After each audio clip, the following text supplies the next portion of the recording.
Hey guys, Hamsterwheel Gaming here with a new video, and today I'm going to do another top 10 list since you guys really enjoy this format.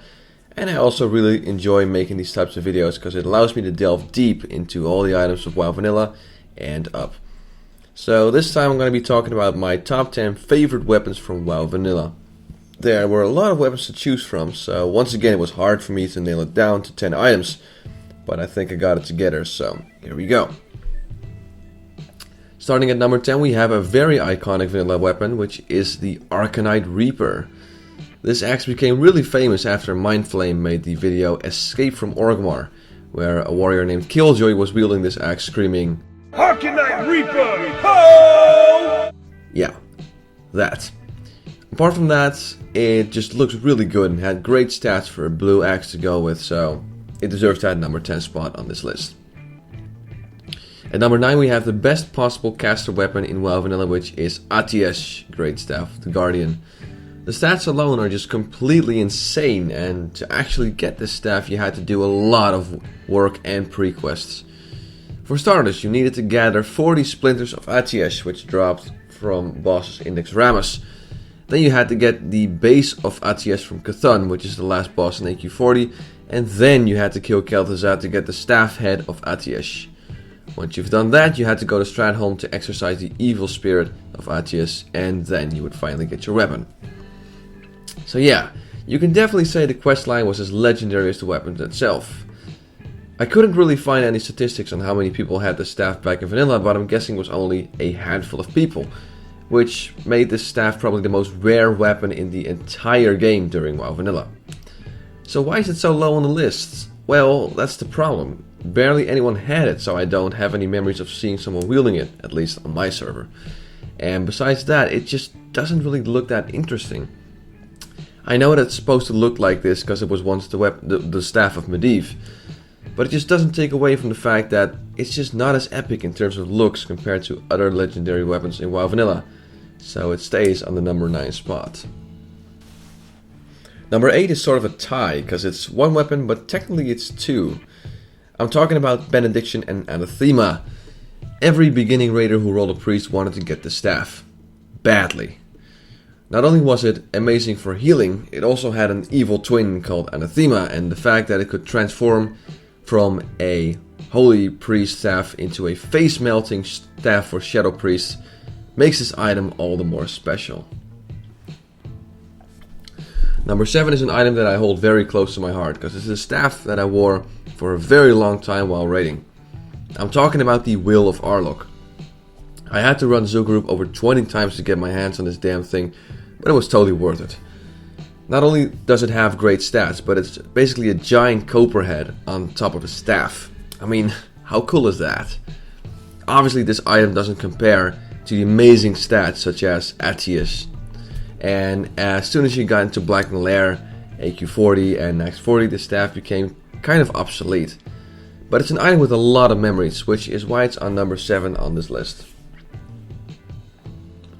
For number 6, we're going to delve once again into the melee weapons with the Draconic Avenger. The first time I saw this axe was when I did Blackened Lair with my guild, and this item drops off of trash mobs, so it all kind of caught us by surprise. Its in-your-face looks and extremely pointy blades really go well with a warrior or an enhancement shaman, and the golden dragons on top of the axe just finishes it off. All in all, it's one of the most brutal looking weapons in-game, which is why I've put it on number 6. Number 5 is another item that is very memorable with me, and that is Lok Amir Rolmathis. If you were a priest, druid, or shaman and you were doing Blackened Lair, this was the item to get. The looks aren't really that great, but man, the stats were insane back when Blackened Lair was the top tier raid. Combine this with 30 spell damage and you had over 100 spell damage just from your main hand.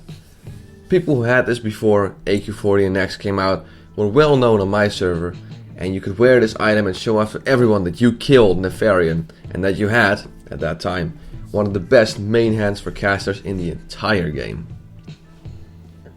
Okay, moving on to number 4, and this time I've chosen the Corrupted Ashbringer.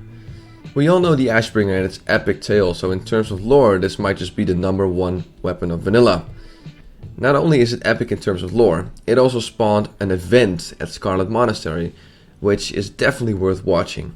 I'll put the video of this event in the description below this video because it's absolutely breathtaking. The fact that this sword has so much lore to it, and the fact that it even spawns a complete event at Scarlet Monastery, makes this weapon worthy of its number 4 spot on my list. Alright, it's time for number 3, and for number 3 I've picked Sulfurous, Hand of Ragnaros. I couldn't make a vanilla weapons video without adding this to the list, now could I?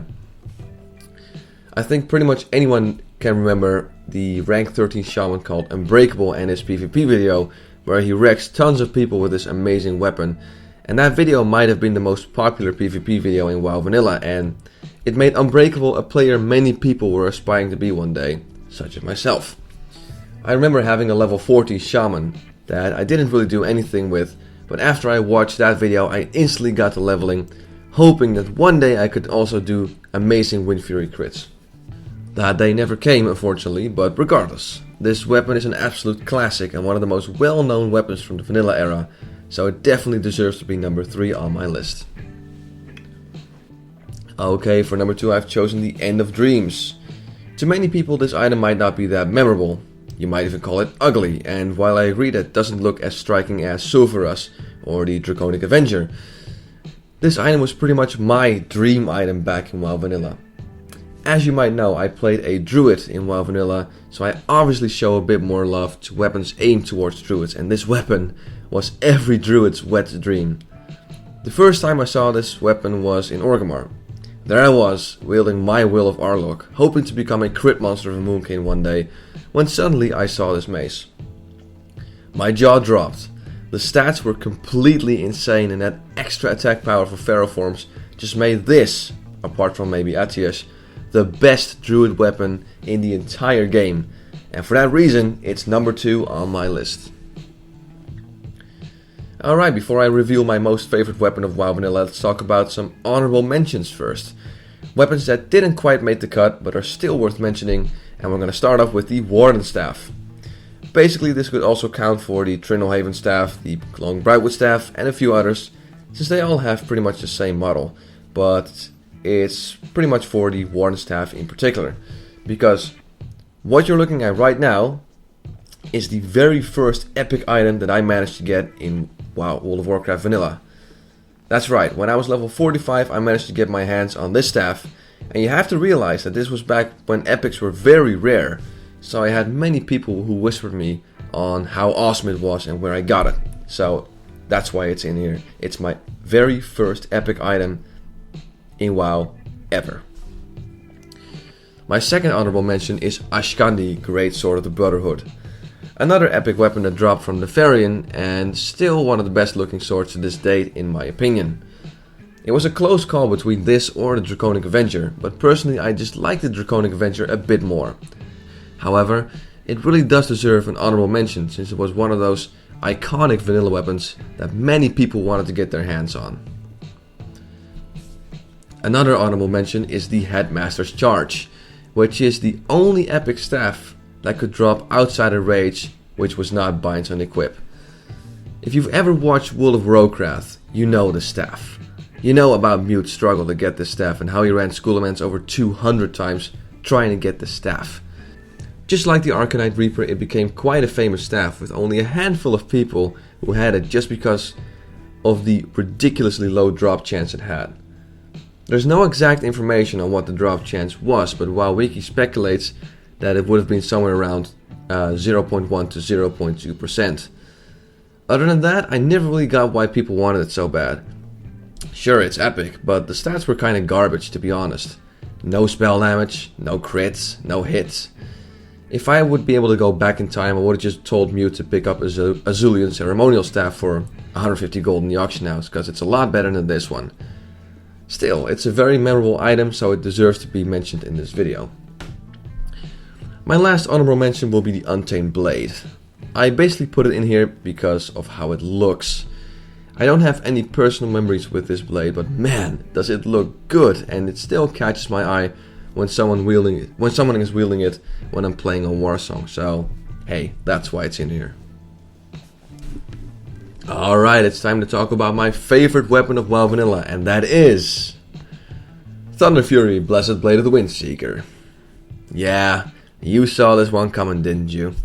And let's face it, even though it has spawned the well-known Thunder Fury spam in World Chat or Trade Chat or whatever, it's pretty much the weapon from WoW Vanilla that pretty much everyone knows of.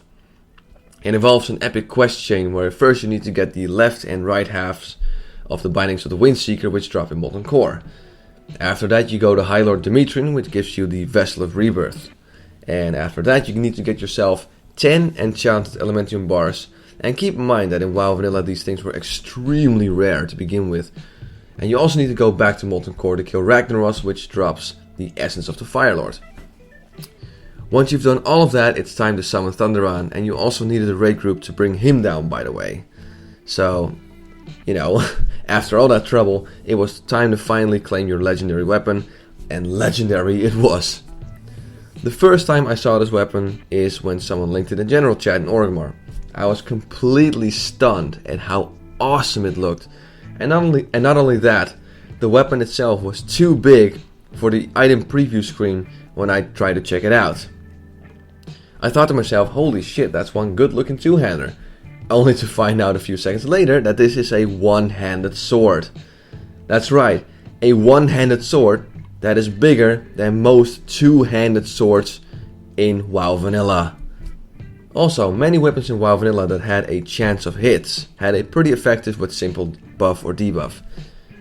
Think about 100 increased strength, cast Shadow Bolt that does X amount of damage, steals life from the target, and here comes Thunder Fury with its ridiculous chance on hit debuff. Let's go through it, shall we? Chance on hit. Blast your enemy with lightning, dealing 250 nature damage and then jumping to additional nearby enemies. Each jump reduces the victim's nature resistance by 25. Affects 5 targets. Your primary target is also consumed by a cyclone, slowing its attack speed by 20% for 12 seconds. Yeah, that's right. This weapon just hits all the right boxes. It has the looks, the stats, and the praise by pretty much everyone in the WoW community, and for that reason, it is my all-time favorite weapon in WoW Vanilla. Alright guys, that's my top 10 list of my favorite weapons in WoW Vanilla. Do you agree or disagree with my choices? What weapons did I miss which you think should have been in here? Let me know in the comments below. And as always, I want to thank you guys for watching. I'm Hamsterwheel Gaming, and have a good one.